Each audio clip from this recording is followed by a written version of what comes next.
السلام عليكم. هذا العراق بيه 18 محافظة كلهم بيهم حظ وبخت إلا البصرة وبغداد. طبعا هسه يعرفون من بغداد لأن أنا أصلا من البصرة. أنا ابن البصرة أحكي بزوادي بكيت المعتل. المهم ما علينا من هذا الترند الخايس اللي طلع بآخر فترة على البصرة. أنا اليوم أتعارك ويا البصرة بكبرها، يعني بشرفك الله يرضاها، الملائكة ترضاها، اللي قاعد يمك الغرفة يرضاها.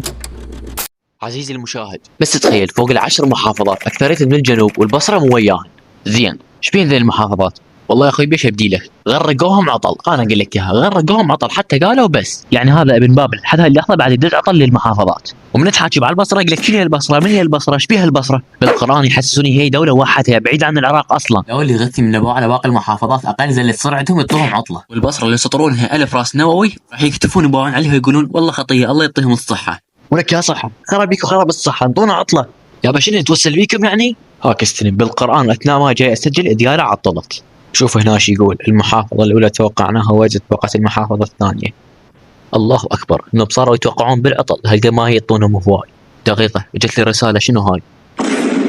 أحا نطالب محافظة البصرة بتعطيل الدوام الرسمي. عمي شو يحكي شو أقول؟ زين طلعتوا تفكرون بينا، هي شنو العطلة بالنسبة لباقي المحافظات؟ شكليتوا تطشون عليهم، البصرة إذا بيها حظ ضبخت ختم جديدة على الجكليت إلا نقطعيتها. وبالختام خلنا نديكم ليش نتساحب. بيوم من الايام تصفحت مقاطع قديمه من باب الذكريات والايام الجميله اللي عشناها سوا، ولاحظت ايش قد الصوت زباله.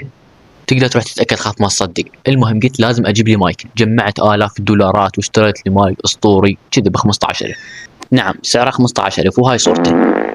وحاليا انا جاي اسجل بيه. النوبة تشتري بال 5000 يا حظي، اذا هو بال 15 صوته جاب الخمسه شلون؟ المهم كافي اضقون منه. وحالي بنص سنه ما اوصل لك طايح بواحد بالعربي، وهاي شهادتي.